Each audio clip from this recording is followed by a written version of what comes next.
Okay, I'm just going to get started with their VFI program.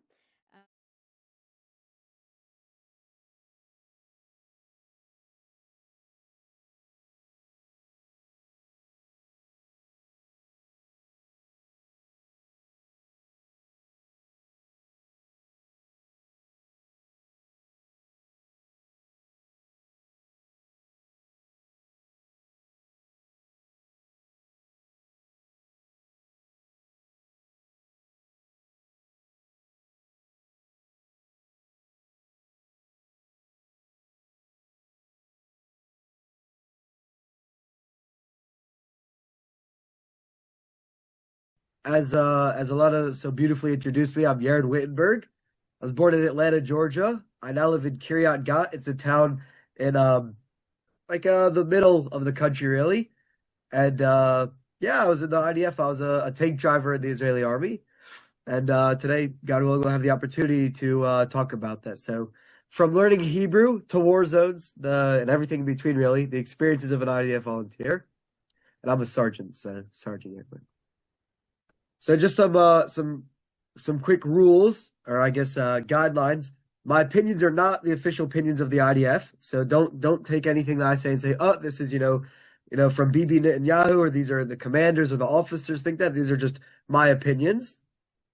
I don't represent other people's experiences, so things that I loved, many could have hated, and things that I didn't like so much, others could have loved. So it's just important to know that it's subjective.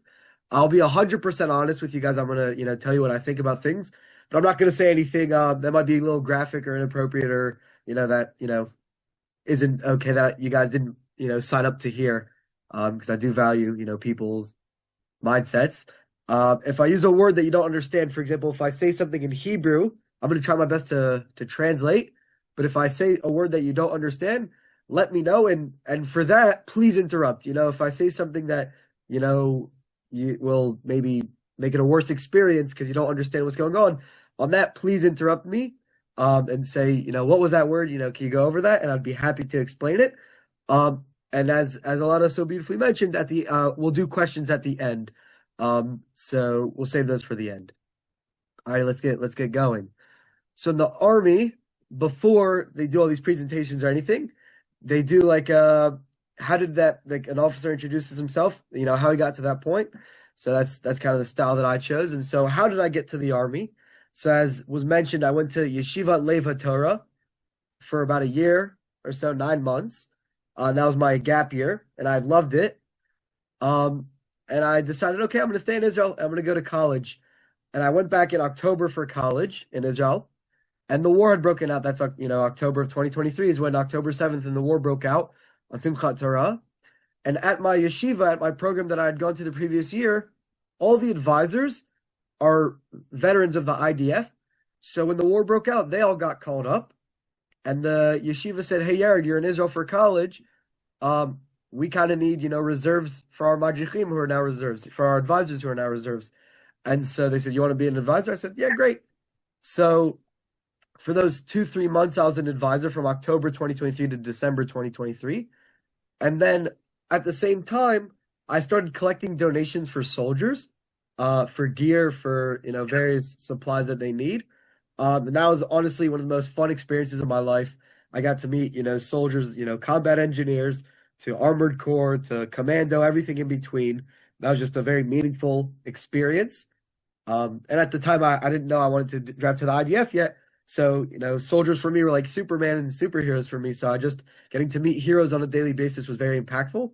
I was then in a university in Israel for about 8 weeks, 10 weeks. It wasn't so long. And I quickly learned that it was not, this particular school was not for me. So I dropped out in March of 2024. And for about 2 weeks, I was unsure of what I wanted to do. And then, I don't know, it just kind of hit me that I should go to the IDF. And there's a lot of reasons for the why. And I guess we'll talk about that along the way. But at the time, I kind of realized if I want to live in Israel, I wanted to go to university in Israel, I wanted to stay in Israel, that the average Israeli goes to the army.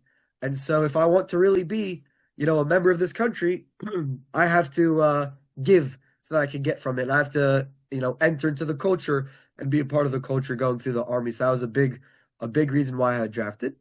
I did something called Lev L'Chayal. So I'd return to my yeshiva, Leva Torah, and they have a program called Lev L'Chayal. Chayal is a soldier. And so it's the concept of you're going from yeshiva to becoming a soldier.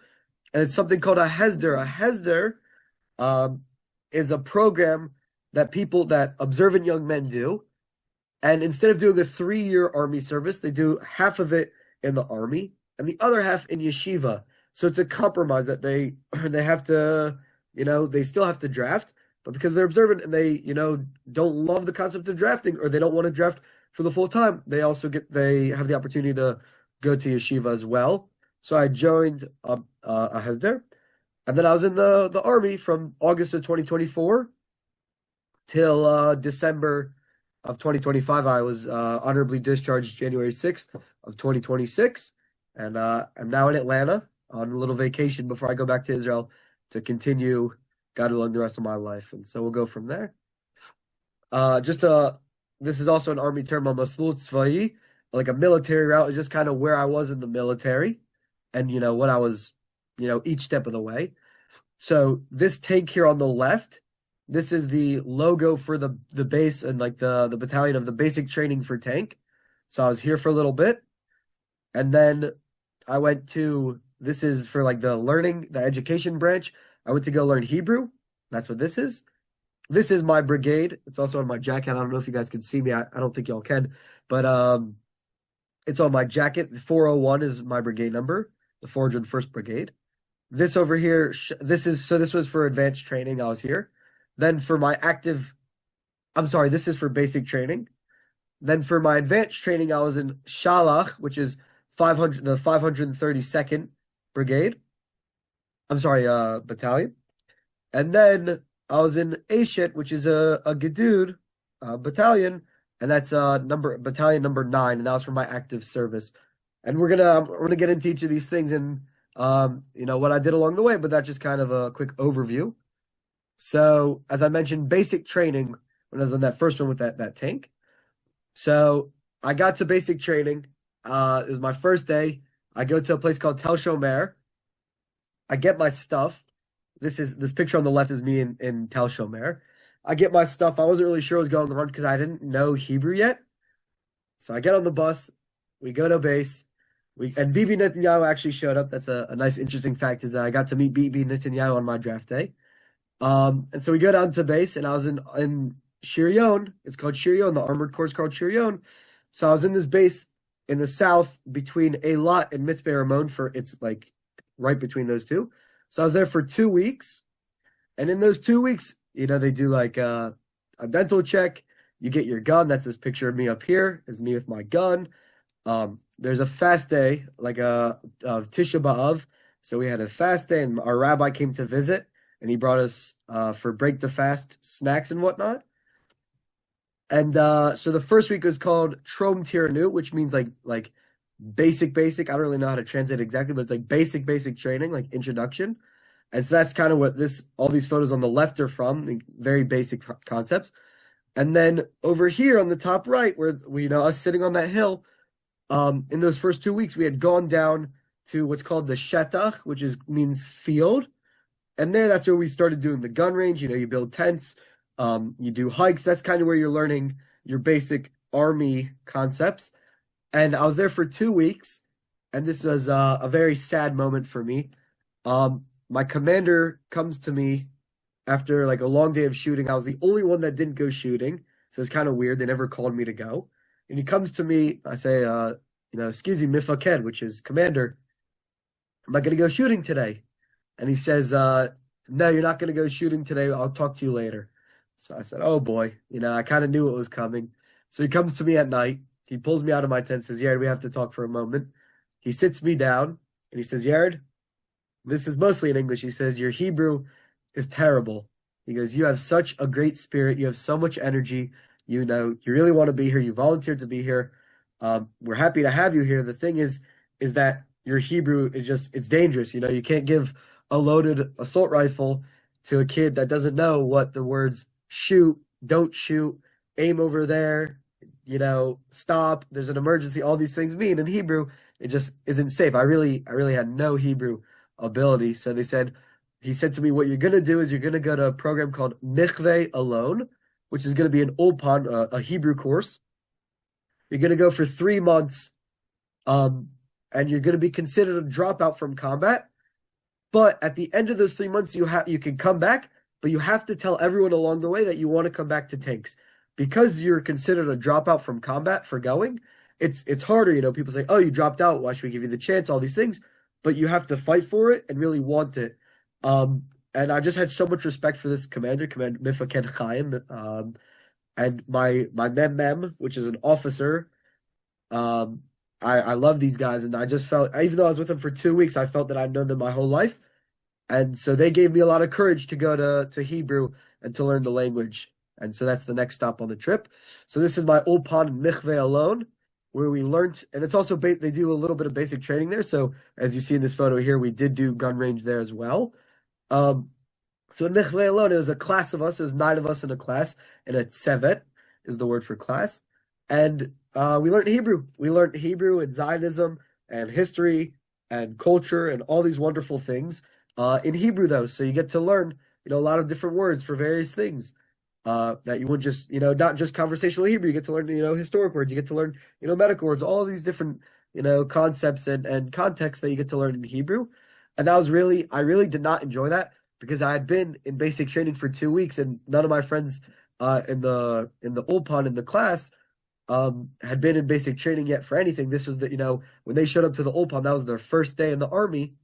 So for them, they're new. For me, even though I was only 2 weeks in longer than them, I felt, oh, I know everything. These guys know nothing. My commander, she doesn't know what it's like in combat. I do, as if I'd been in Gaza for, years. I was brand new, but just in my head, it felt, that I was so much mature and more advanced in everything. And it was about that way for the first 2 months. For the first 2 months, it was really hard for me to adjust. And then finally, the third month and the last month of the program, something clicked, and I just kind of, I don't know, I guess accepted where I was and realized, hey, I have a purpose here too. And that's something that I'll talk more as we go, but just something that God helped me realize. And I'm religious, I'm observant, and a lot of my service, I just felt the hand of God. But in this Ulpan, I quickly realized that no matter where you are in the world and no matter what you're up to, God has something for you to achieve there. And that's just something that, like, obviously I've heard about and read about in books and in school, and teachers told me this, but just being able to experience that was definitely unique to the Army, at least for me. And so it's just really, I'd say really neat, really cool, just being able to experience the fact that, hey, I'm not exactly where I want to be, but I have a purpose here too. For example, we did a bar mitzvah. I know my grandmother, she's listening, my Savta, she loves this story. There's this kid from Russia and not observant, and he never did a bar mitzvah. So, like, he never wore tzitzit, tefillin, bar mitzvah, nothing.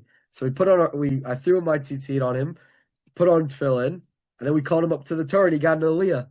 And, it was just a beautiful moment that if I wasn't kicked out of, tanks and sent to go learn Hebrew, that would never have occurred. And so just a wonderful moment. Just to go over some of these photos real quick. Over here on our left with all these t-shirts, that's my crew. In the middle is our teacher, Maya. I still keep in touch with her. She's fantastic, really helpful, and really cares for us. And we made matching t-shirts with our names on it. Just over here on the right with me with this vest is there's something called Cuff, which means Kita Konanut, which means like first responders. And due to thank God my I guess my officer saw some skills and ability with me, so she put me in charge of the emergency team for the weekend, which was really cool. Like as if I was a commander, so it was really neat. And then over here, I made friends with a bunch of Ethiopian guys, and I love the Jewish Ethiopian culture. And a lot of people say why, it's kind of random. And I find that Israel in the past had and even frankly today had been I don't want to say racist, that's a very strong word, but had done things that were not nice. Maybe because they're from Ethiopia, maybe not, I'm not sure. But their community has gone through a lot, and yet these people still smile through everything. And they really go through the mud, they get dragged, their culture gets beaten up on in Israel, people are not interested in them, and these people still smile. And they're still lovely, and they're still the best, and they're so nice, and they're so helpful. And so to me, that's just a very powerful lesson as a young man to learn of just the ability or just the willingness to keep smiling when things are, tough and feel impossible. So that's just something I picked up from them, and that's why I love being with them. And now the big moment, we return back to basic training with tanks. So I go back and I redraft and everything, and I show up on this base, and similar feeling I feel, oh, I've been here before, I already know what it's like because I'd done the 2 weeks earlier. But I get back and quickly things start to differ from before and earlier. Um, in basic training, I'll say like this, I'll be honest. As I mentioned, I'm gonna only be honest with y'all. I was really a beast. I did really well. Physically I did really well, and just when it came to learning, the basics of the tanks and learning, various things, I really tried my best. So how basic training is shaped in the Armored Corps is the first 6 weeks you're doing, as I mentioned earlier, gun range, field week, camping out, all these different things. And then you do your swearing in. So I swore in at Latrun. That's this picture up here to the right with some of my Rebbeim from Yeshiva. That's my swearing in. And then after those first 6 weeks, you do another 6 weeks of theoretical learning on the tank. So you're in a classroom, you're with, it looks like school, frankly. Some days we wouldn't even have our guns. I'm sitting there with a notebook and a pencil and a backpack. It felt very similar to high school. And so it's very theoretical, and it's all theoretical. It was very challenging for me, just with the Hebrew and the English, but I really put my mind to it, and I had commanders who thankfully were very willing to assist. And one time I had an officer, I love this guy, Idan Magen, the first officer of Idan Magen, and he came over to me and said, Yered, I want you to explain this to me in English. And I started talking in Hebrew. He said, no, I want it in English because I want to know that you get it. And he was very adamant about me understanding it. And frankly, it's illegal technically to speak English or any other language in the IDF. You have to speak Hebrew. But the fact that an officer was willing to come over and break the rules to make sure that I understood just was really, really nice and really powerful for me. Just saying, wow, this guy actually, of all the officers in the Army that, there's so many stories of bad officers that thank God I got a good one. It was really beautiful. So this photo over here on this right, where I look like a puff doll, we were in Hebron for a week doing guard duty on a base, and it was raining. I couldn't see anything. We did a week there, and so that's me all bundled up. This photo over here on the left was on Hanukkah. We had done a 5 kilometer hike through the sand, and it was Hanukkah, so we got back and they had donuts for us. And this is me with my best friend, Yonatan Klein, who is happily married with a kid. So that goes to show just some diversity in the Army. You have observant, not observant, extremely far observant, far right observant, people with kids. So just, my best friend has a kid, so I guess I'm an uncle through that. So it's really nice. And then this photo down here with my buddy Amitai, who's from Belgian. After knowing this guy for over a year, I still get it confused. That's from my Masa Kumta. Masa is a hike, and Kumta is our berets. So we did an all-night hike of 25 kilometers, and we end up in Latrun for our ceremony where we get those green berets are our basic berets. And up here, as you see in this photo, is a black beret. And at that ceremony, I had this document right here. I received this. Me and another guy in my Pluga, which is a company, received this as a Mitzdayan Award, which means outstanding soldiers. And 8 of us out of like 550 received it. So I guess that's like top 2% in the class or something like that. Not to brag or anything, but very powerful, very, very beautiful moment, I would say, for me and my family. Just something that I carry with me today, the fact that I had done so well. And then we get to advanced training. Advanced training was not as fun. There's less photos, as you can see. Advanced training, I'll say, that's where we start doing a lot of drills with the tank itself. So it's less theoretical. Now we're actually getting in a tank and shooting, Pagaz, like the rocket out of the cannon, and we're shooting the machine gun, and we're shooting these things, and we're driving up and down hills, and we're, simulating, maybe some various war scenarios. I did not like advanced training at all. And a lot of people say, why? Because it's so hard. I say the opposite. I showed up and I was ready, to work my tail off and, get 3-4 hours a night of sleep a night and say, you know what, we're going to be working on the tanks all day. And we'd only done 5 drills or so of actually with the tank. So we did a bunch of other drills. Like, for example, over here on the left, this is my buddy Itai. He went on to be a commander. We did like a navigations drill. We spent a week doing that. a navigation drill on foot. And as important as that is, some groups don't even do it. And so for me, I wish we had spent more times working with the tanks and understanding, how to really be more professional and ready for battle. Just because I felt very unprepared when it came to actually going into war situations and to operations because advanced training was lacking so much. This photo in the middle, I got pneumonia, and I can spend the next hour talking about how awful my officer was and how this happened. But just in short, I was sick on base. My officer didn't really understand that. I go home for a day because I was sick. I end up in the hospital and home for 3 weeks. So I guess 3 weeks off was kind of nice. Um, but being sick was definitely not fun. And I was in the hospital for 3 days, 2 nights, and I had to wear this breathing mask a couple times a day just to clean out my lungs. And then this photo here on the right is our last ceremony. This was on base last June. It was supposed to also be in Latrun, which is the tank museum in Israel, where my other ceremonies were. But because of the Iran attack in June, they canceled like all public events. So we did this on base. And this, we received a little pin that goes over here on our uniform on our. I guess you can't see me. I'm not sure if you guys can see me, but it goes on your chest. And it's a tank. It's like a pin of a tank. And there I'd received my commander's pin. In the army, if you receive something from someone, it's called an anaka, and it's a sign of respect. Yeah, you did really well for whatever reason. He didn't explain it to me, but he felt the need to give it to me. So out of the 6 guys in my class, I'd been gifted and honored with my commander's pin. So it was really cool. Just I kind of was stacking along my awards. Oh, I didn't mention this earlier, but when I was in the Ulpan Mikveh alone, I was given a title of Aleph Mem Mem, which is like the right hand man to our officer. It's not, it's not a pay grade up, it's not an upgrade.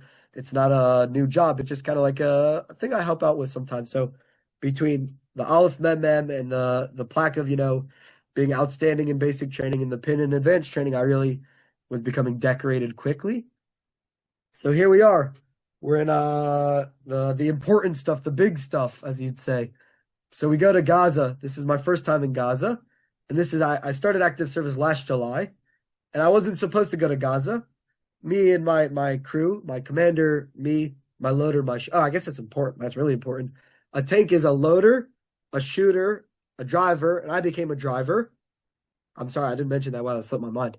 I'm a driver, and then a commander. So it's 4 of us in a crew. And so we were doing guard duty in Israel on like our garage where we keep the tanks. And one of the tanks in Gaza, the commander was sick or something, so they had to leave, and I had to go in. And so it was interesting. It was like midnight when we get told. So I start calling my parents. I call my mom and, talk to her. I call my dad and he's asleep. So that was kind of annoying, but he ended up waking up before I went into Gaza. So we spoke on the phone. And I actually went into Gaza on July 4th. So it was very fun. I got to celebrate July 4th by being in the Israeli army and going into Gaza. And my commander got to celebrate his anniversary with his wife of July 4th by bringing us into Gaza. So it was an interesting day. It was pretty intense for all of us. But yeah, so we go into Gaza on a Friday, and just some photos from Gaza over here on the top left is my buddy Kilsey. His last name is Kilsey. This is my buddy Emmanuel. He's probably the only Ethiopian guy in like all of the Armored Corps. For whatever reason, they usually just don't draft there. There's certain, stereotypes. They're just things in the army that go that way. And a lot of Ethiopians don't go to, Armored Corps. The ones from the photo before, that was just in my Ulpan. They ended up going to infantry. And we were in the same tank, me and Emmanuel. So it was fun talking about Ethiopian culture. This here on the bottom left is our kitchen setup. So how it works is in Gaza, you go into an area. They have 5, they'll take like 5 buildings or so called, like each building's called an itur, which just kind of means like a location or a pinpoint. And you go in and you kind of gut the thing to make it livable. So it's already a building that can stand on itself, and the area's already been cleared. So you just go in and you cover the windows. As you see over here, there's carpets on the windows. This had been used before us, so there's, some graffiti from guys saying, Golani was here, of spring of 2024, all these types of things. So as you see, there's a gas tank. We have a stovetop. We'd cook a lot of spaghetti bolognese and a lot of like the Slim Jims in a tortilla. And it was very funny. So these 2 guys, Kilsey and Emmanuel, we're hungry, and so I said, "Oh, I'll make food," and I folded like a tortilla like four ways and made it a quesadilla, and they lost it. They absolutely lost it. They thought I was Gordon Ramsay. They said, "What are you? Yeah, this is amazing." And then I folded them a burrito, just a proper fold, and they were over the moon. They couldn't believe I knew how to fold a tortilla because they just kind of ball it up and eat it. I said, "Yeah." So I guess I can, cook for you guys because I can fold tortillas. And then this here in the middle, this cup is a Gaza invention. You take a bottle similar to this, you just cut off the top, and now you have a cup. So you can put in ice and a drink. On the bottom right is some of the guys playing Settlers at Catan. And just to explain how things work, so basically we're all inside playing Settlers at Catan, and there can be, a gunfight 400 meters, and it feels like it's in another world. So Gaza, even though it's a very small area, every, little grouping of space feels very distant from one another just because of how, like, I don't really know why exactly, but just because it's like if you zoomed in on a map, every like inch becomes a greater distance. So I guess it's similar. I don't really know exactly how to explain the feeling. But so when we get into Gaza, um, my tank was mostly doing something called Olen and Emda, which means like you go up on like a guard post. So we just go up on a guard post for about 8 hours and just kind of watch and just make sure like our secure area was secured. And if anyone comes in the area, we have permission to shoot. Any terrorists, obviously. Um, and so that was kind of Gaza for the first couple of days, and I was kind of disappointed to be honest.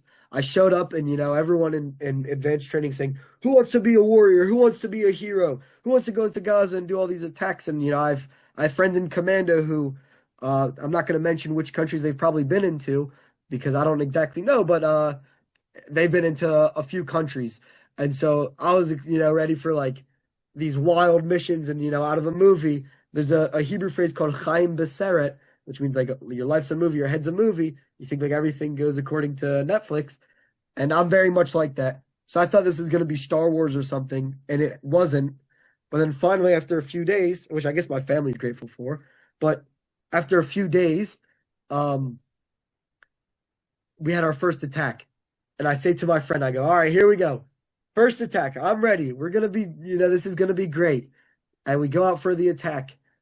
And it was very much just sitting still, cover fire for, if like if there was it wasn't as much action as I'd thought is I guess the quick way to say that. Not saying that there wasn't action in Gaza, it just happens to be, my tank, my group, whatever, at the time wasn't doing exactly what I thought we were. And I came back and my friend said, "Yared, how was it?" And I said, it's not Star Wars. This is not as eventful as I thought. He said, "Yeah, Gaza is 99% boring and 1% intense action." And my grandfather, he would always say to me, it's good to be bored in the army." So anyways, that was that. And I was in there, I was in Gaza for 6 days. It felt time does not move there, so it felt like forever. And then over here on the right, the top right, is me making a duck face with my helmet on my way out on the back of my grandfather taught me the word. I forget whatever on the back of a truck. I forget how to say it in English. It's called a rosh kaved in Hebrew. But yeah. So then Gaza part 2. So now I go in with a different tank. So I was in because I wasn't supposed to go in again. But someone was injured or something, so I got subbed in. And Gaza part 2 was the second time was more interesting, but a lot harder. We didn't have any buildings to go sleep in, as I mentioned before, to go back with that kitchen, that area where we're sleeping in that building. We were just sleeping in our tanks. So it was 3-4 hours of sleep a night in a tank. So when you sleep in a chair like this, and then you wake up, and then you sit in your chair like this all day, your body doesn't get the opportunity to stand up and move around. So I was just exhausted all the time. And a secret between me and y'all, that we're not going to tell my commander, is I actually one time fell asleep while driving a tank. For a moment, I dozed off. So please don't tell anyone that. That'll stay between us. But I was so tired, and I couldn't see anyways, because how it works in the tank is there's a window, like a little glass window. Um, like it's mirrors. So if it gets shot, I don't get hit because I'm below it. So it's mirrored system. And if I don't see out of it, my commander directs me, so all I have to do is listen left, right. So I closed my eyes, because he's telling me left, right. When I closed my eyes, I dozed off for a moment, and I started dreaming I was hanging out with my sister, and I said, "Wait, I'm in Gaza. I'm not with Talia." And I woke up, so I was like, "Oh." So, anyways, back to the action. Um, this photo here to our top right, that's us going in. So you can kind of see. I don't know if you can see all the way out there, but there's tanks in a formation. So we go in like a straight line, all of us lined up. Um, Over here to the bottom left is actually us leaving Gaza. I don't know if you can tell in the detail. Let me zoom in. Doesn't zoom in. Never mind. We're super dirty just to get extremely dirty. Um, this top left photo is something called a. You guys are gonna love this. It's called a Kung Fu Panda because the vehicles, one of them is called like a Kung Fu, and the other one's called a Panda. And basically, what it is a D9. Uh, I don't have a photo of a D9, unfortunately. That would have been good. It's a giant like vehicle that like just digs up landmines and everything. D9 Caterpillar, you can Google it after.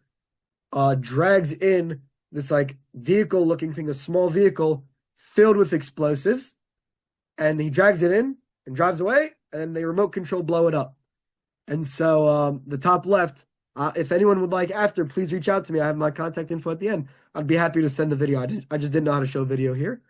Um, so everything's all dark, and then all of a sudden, like the sky lights up, and that's called a Kung Fu Panda. And they usually take place at like 3 in the morning. So everyone else in the tank is asleep except for me and my commander because they could be asleep. But I have to be up to drive us and everything. And then the bottom photo on the bottom right, um, was from I was on guard duty on the radio, and I'm listening, and I hear 10, 9, 8, like a countdown, and I start looking around, and I just see the entire sky light up. It was pretty wild. But anyways, all in all, I was in Gaza for the second part for 8 days straight, so for Shabbat as well. Um, and I'll say it like this: Gaza it got very hard for me because it was last July and August, so it's extremely hot, and you're wearing this big vest and this helmet, and you're sweaty, and I couldn't shower. I could change sometimes, but I had a sweat rash, and the bug bites were awful. They love me, unfortunately, and so it's just very hard, like physically, the conditions. And so what happened because I was very uncomfortable, I just started questioning, why am I in Gaza? What are we even doing here? Why is this important? This is, I'm not even, like, I don't even care to fight this war anymore. So, that was very hard, I'll say like that, because I just felt like a lot of that heart, as I mentioned earlier, I had a lot of spirit and a lot of interest in doing this stuff. Uh, I'd say in the second time I was in Gaza, it kind of got ripped away from me. I just was like, this is terrible, and I don't want to be here, and I don't like being here. So that was that. So this is my third entrance into Gaza, and this I was also not supposed to be doing going into Gaza. So I guess it doesn't really seem like I was supposed to ever go into Gaza, but I guess it worked out that I did. Um, so I don't have too many photos, unfortunately. This over here on the right is me going in. I was only in for I went in on a Thursday and I left on a Sunday. So I wasn't in for too long. Just some broken buildings, as you can see up here. That's Gaza City to the top left. Like we were on the outside of Gaza City looking in. Um, and so I was going to America because I had vacation. So I was going to America on that Tuesday of the next week. So I went in on Thursday, and in 5 days I was going in. So to be honest, I was very scared just because, every movie or every, as I said before, my life, I think everything goes according to movies. Um, I just felt like, this is the perfect time, unfortunately, for something bad to happen to me. Just, oh, I'm going to America to see my mom before, for a month for vacation. And so this would be the unfortunate, perfect time for something terrible to happen. So it's just hard being in Gaza because I wasn't supposed to be there for one, and two, just because I know I had a trip planned. But thank God I left and I'm healthy and everything. That just to explain some of my emotion. And right here in the middle, this is Amit Regev, and he was with me in the second half of that basic training. So he's a driver, and he and I learned how to be drivers together. And just to tell the story real quick, is we were in Gaza, and how it works is those Thurs, those 5 buildings that are safe, each battalion has their own. So I'm battalion 52. I'm sorry, I'm battalion 9. He was battalion 52. And so his group was like the next one up, the next building grouping over. about 500 meters away. And one night we're out on guard duty, my group, from 2:30, we're guarding our area from 2:30 to 6:30. At 6:30, I radioed to my commander, like on the headset. All right, let's go back to the building. He said, "Yeah, there's some news that some terrorists got into the safety compound of Battalion 52. They want us to just go for a patrol and see if those guys are still in the area, the terrorists." So we got out for a patrol about 30 minutes. The entire time I'm thinking to myself, oh, can we just go back now? This is boring. We're not going to find anything. Nothing happened. I'm sure just a bird that flew in a sensor. Um, and so we go back to the building. And then later that day, that was like early in the morning, as I mentioned. Later that day, around 3 p.m. or so, we heard there's an Irua. Irua means event, but it's very interesting Hebrew word, just a quick Hebrew lesson. Irua can mean a terrorist attack, or it can mean a 5-year-old's birthday party. It just means event. Anything, so it's very diverse and just has a vast usage. Um, so that's the word Irua. So we heard there's an Irua and that there's a terrorist that snuck in and killed a tank full of guys. So, it's very sad. And some of the guys I was with are in something called Malar, which is kind of like our advanced tank. They have advanced camera system and various other things. I don't really know exactly how, so I'm not allowed to mention it, what I do know. So we heard that was the tank that was killed, was this Malar tank of Battalion 52. And I went over to my friends that were also in Malar. I said, I'm so sorry, because I'm sure y'all know. They said, yeah. They showed me the picture, and there's a picture of a meat. And I said, whoa. That's a buddy of mine from training. And so they let us text our parents and everything, because on the news you just see Brigade 401 and people don't know really the difference of who's where and all that. But it was hard for me that like that morning I'd gone out to look for a buddy of mine's killers and wasn't even successful. So that was just very heavy on myself. And I just was heartbreaking. And just a little bit about him himself is that he was a great guy. And he set the standard. I'd say, like, I'm a guy that likes to, okay, we don't really need to do that, do this. I guess you could say I cut corners sometimes. I tried to do easiest way possible and just, get rid of some of the extra. Whereas he was all about the standard. There's no such thing as cutting corners, even if it makes sense to, because we just do the standard. And I know that might not sound great, but to be in training with that was amazing. It was just like, wow, this guy really is dedicated and he knew his stuff really well. And he'd always help me with understanding the tank. And frankly, when I won my award of Outstanding Soldier, in my head, I go, it's going to go to my friend Rifkin, who he won it with me. And I said, it's going to be a meet as well. And I won it over him, actually. So he's an amazing soldier. It's very unfortunate and tragic. And you guys see his face, the guy looks, he's 18. He looks like a 15-year-old. So he's just very young. It's very tragic. So that was my third time in Gaza. And then I left for a month to America. I'm not going to, show you guys my vacation, but it was very fun. And I get back. On my flight back, they did the hostage deal. And the war's over now, I guess you could say. I don't really believe in that, but the war officially is over. We go back into the Gaza, the Trump line, or the yellow line it's called, one more time. So that's what this photo over here is. And this photo over here. And then this is us leaving for the last time. This is me, my commander, Elia Verker. I love this guy. He's like my best friend. And then after the war, like in October till mid-October to mid-November, they had like it's called Ibud, like processing events for us so that we can process the war and enjoy. So we had like yoga one day. So this is my buddy holding me up while I'm Supermaning, doing yoga. And top left, they had a concert for us one night. We were camping out in the desert. So they did a lot of fun for us. They took us to concerts and had concerts for us and took us to events and, and therapy and all this stuff. So it was really nice. So that's just a quick of what was after the war. And then I think this is the last thing. Oh, nope. Yeah, this is the last thing. Kav Tzafon, which means Kav is like when you go out on like deployment. So this is up in Lebanon. So we are 2 weeks in Metula and then 2 weeks actually inside Lebanon itself. This is me asleep in my tank. So I was there for Hanukkah. So this is the second year I was in base for Hanukkah. So we did a FaceTime. These are my two older sisters and my dad. And I guess that kind of just goes to show the life of a soldier, obviously people know it can be difficult, and yeah, I volunteered for it, so I'm not complaining. But a lot of holidays, events, and whatnot get to be celebrated on FaceTime instead of in person, which is just something I'm sure many of y'all already know that and think about that, but just something for myself to say, you know what? Wow, soldiers really do have to give of themselves and give of their families, and their families have a huge, somebody. I was at my mother's store yesterday. She has a store in Atlanta, and someone said, "Wow, Yered, you're done with the army. You're done with your service."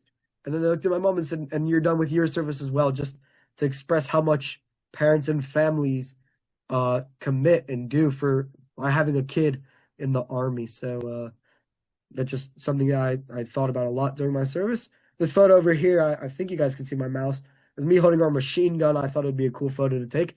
The last 2 weeks, I was like, all right, I told my friends, I go, photo opportunities. I need photos with everything, because this is my last time in the army. So I said, photos of every gun that we had, photos with the tanks, photos of the view, everything. So everyone became my whole machlaka, my entire platoon became my photographers for me. This up here to the top right is the Har Harmon, Mount Hermon, snowy and everything. Beautiful view up in Lebanon. This right here is a buddy of mine, Rotem. So as I mentioned, giving things over to others is a sign of respect. And so I was gifted a strap that says Lahav, which is my pluga. Oh, you guys can't see me. I don't think you guys can see me, but if you can, I have a patch over here on my jacket as well of our pluga, which is a company. And so I was given this strap to put on my gun.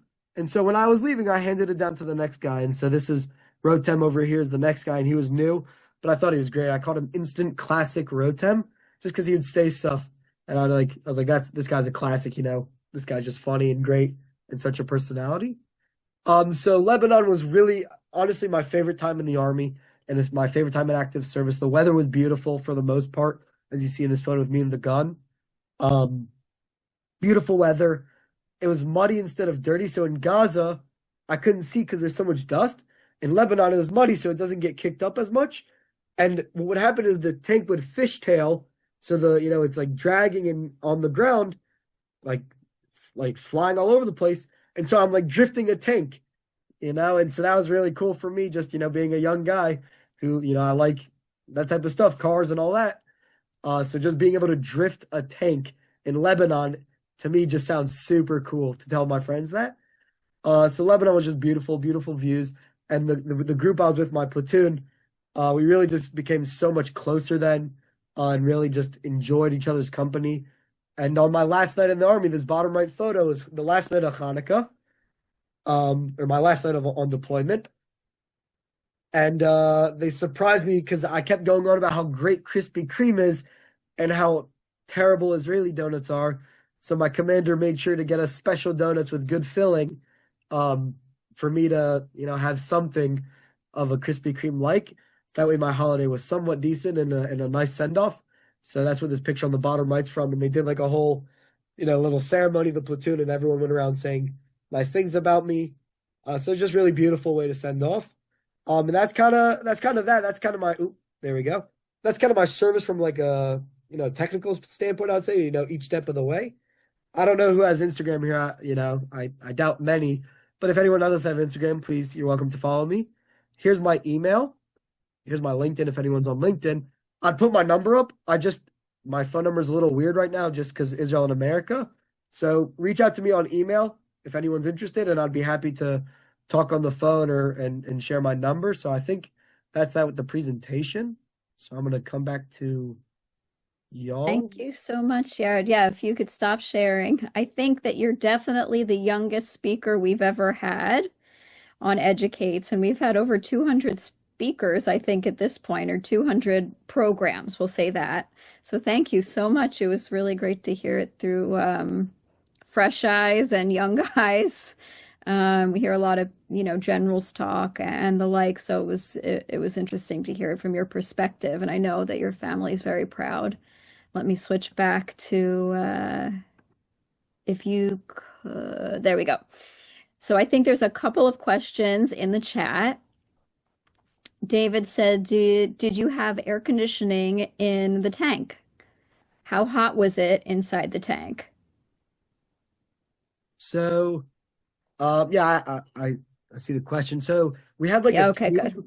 It's not like air conditioning like a room where it comes down in. And there's also a vehicle called a Namer, which is like a people mover, which has air conditioning coming down. Mine's a tube. So you just lift up your shirt and stick in a tube. And that works about half the time. It doesn't always work, which is unfortunate just because it's hot. In Gaza, it was very hot, as I mentioned, my sweat rashes, and that was dreadful. But in Lebanon, it was actually cold, just because it was December in Lebanon, in Metula, so it was cold and nice there. So didn't need AC, and because I'm the driver, like I'm squeezed up here, and on my right is the engine, and so the engine, burning, actually, in Gaza makes it way too hot, but in Lebanon kept me warm.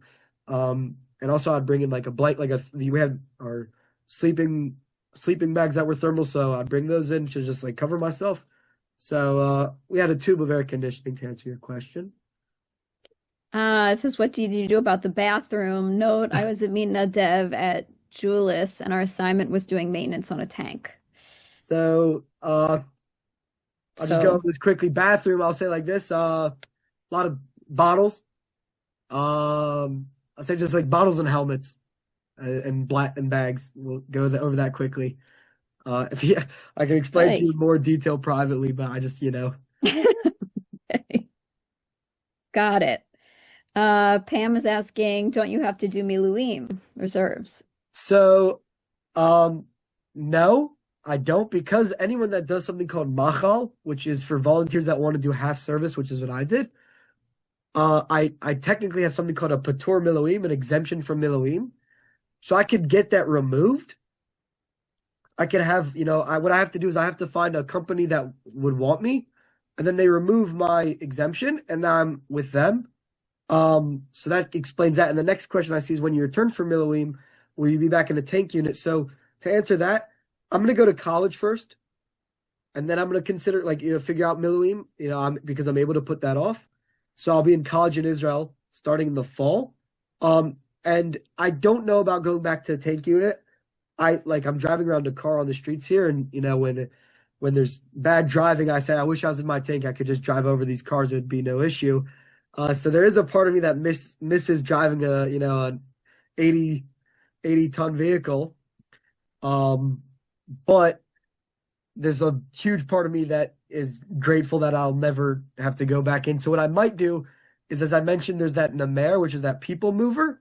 I might, because it's very similar to vehicles driving, I might join infantry and become a driver for that. So I'd technically be part of infantry, but I'd still be a driver. Harry's asking, what would you like to see put into a tank that would make it easier or more pleasant? That's his first part of his question.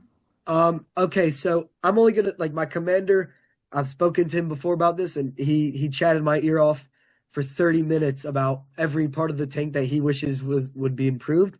Just because he uses more than me because he has access to the cannon and all those types of things. Whereas for me as a driver, I only have access to my steering wheel and my driving panel. I don't have access to the turret. That's for everyone else to use. Um, so for me, I can only speak about me, is if you guys have ever seen like those buses in Israel that have a power chair where on bumps the chair goes up and down, that would be wonderful because a lot of times you're bumping around and it's you can't keep your eyes on the road, or you can't keep your hands where they need to be because flying around. So that would be great. Better AC would be great. And maybe a little bit more room if possible. I think those are like my big three. Oh, and a better night vision camera. So just so I can see better. Those I think would be my four things to improve, and they're all possible. So hopefully the IDF gets better. I drove a Merkava 4, so hopefully the Merkava 5 gets a little bit better. Um, and then do I have any plans after my service? So right now I'm in Atlanta. I don't know if this is cheating because I know you guys like Israelis, but I live in Israel.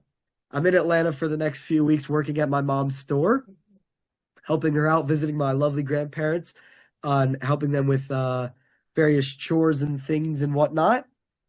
And then from there, after Pesach, I'm going on a 2-month road trip with my best friend who also just finished the army. He was in infantry. We're going to Utah, Colorado, Wyoming, Montana, Texas, Arizona, New Mexico. So we're going around the country, just the two of us in a car. So that'll be exciting. So and then after that, university. I'm not sure exactly where, somewhere in Israel. in the fall. Oh, so Do you this, know what you want to study? so that's the thing is I'd like to study something in business. I know that's sounds very Jewish as well as very broad. So something Jewish and broad, I guess, and figure it out from there. I'm not so pinpointed on one concept or one That's thing. okay. You're still young. Yeah. Yeah, I see Howie's question is next. Yeah. So, did Did you you rem remain? Yeah, go Oh, ahead. sorry. No, no, go ahead.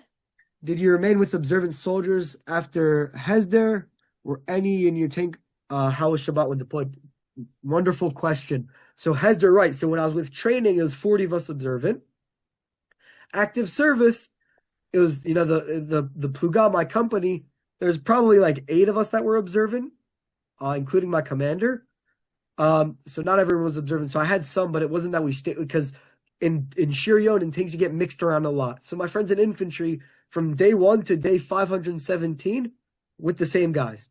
For me, every 2 months I'd get mixed around, and as I mentioned in active service, I went into Gaza with people that I've never been in with before, just because I get mixed around based on if someone's injured, if someone isn't available.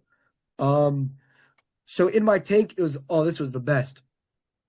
A Haredi guy, me, an American, a commander who's like Dati Lumi, middle of the road, and then an Ethiopian guy who's like semi-observant. So we had a lot of different opinions, a lot of different outlooks and perspectives on life, and so there's a lot of time in the tank together. So it's just fun to talk about that, talk about life and God and purposeful conversations. So that was wonderful. Just hearing other people's perspectives and being able to discuss that. And for me, my parents grew up that we don't bubble ourselves in. That we get out in the world, and if somebody has a problem, no matter who they are, you try and help them. Those are my family's values, or part of our family's values. And so when it comes to bubbling in, that's some people do that, but that's not for us. So the more types of Jews that I can meet and be with and have these purposeful conversations with and have these powerful experiences with, the better. And so I just appreciated being in such a diverse tank. How was Shabbat when deployed? So in Gaza, it just kind of feels like another day. Sometimes I do something, I wear a watch.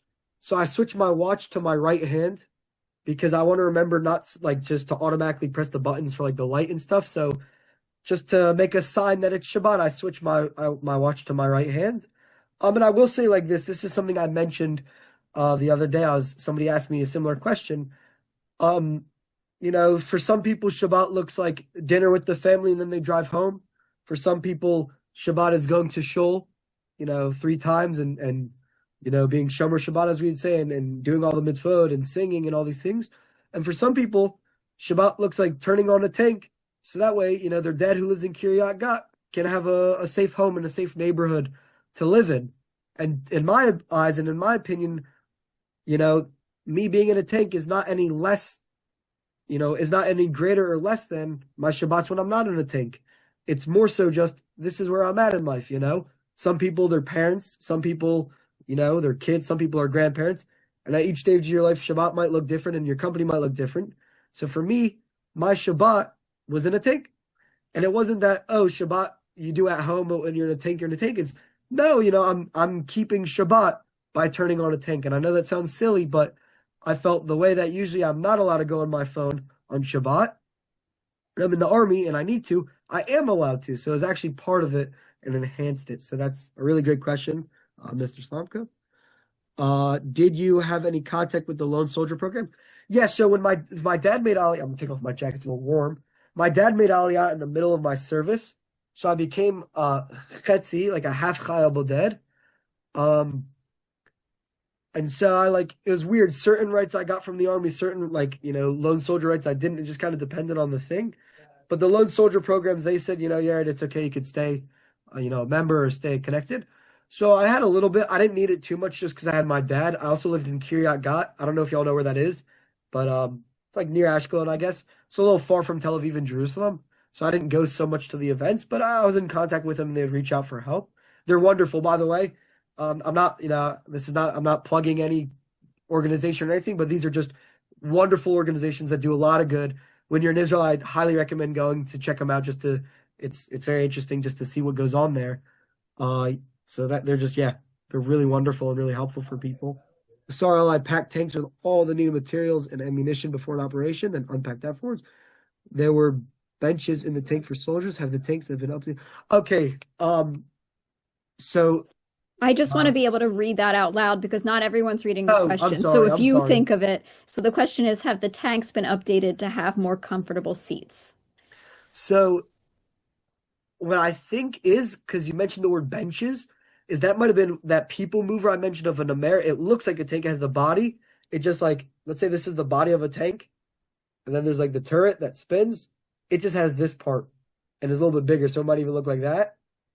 Um, so that has benches in it. That has two benches and fits like 8 people. Whereas the tank, which is this thing, does not have benches. So I think you loaded up an Amer. If I had to guess, I might be wrong. Um, but no, the tanks have not been updated.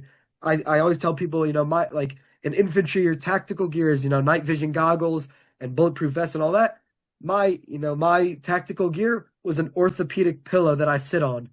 That's extremely comfortable. That's like the most important thing for me because if I'm going to be sitting, for 10 hours straight, plus, my most was 20 hours straight in a tank, I want to be, somewhat comfortable. So they have not been upgraded, unfortunately. Amazing how little things have changed in a half a century. We were the same age. Are you going to Hebrew University? What major? So as I mentioned, I'm either going to go to specify either Bar Ilan or it's called Reichman University, and I'll be studying in English. And I'm either going to go get a communication and political science degree at Bar Ilan, or I'll go to get a business administrative and entrepreneurship degree at Reichman University. So those are what I'm deciding. And as I mentioned before, I'm not exactly so sure which I'll do yet. That's kind of have to figure out with my parents. So that's that. Ma Pitom, Ayin Shurim. Ooh. I think it is supposed to say ensure team.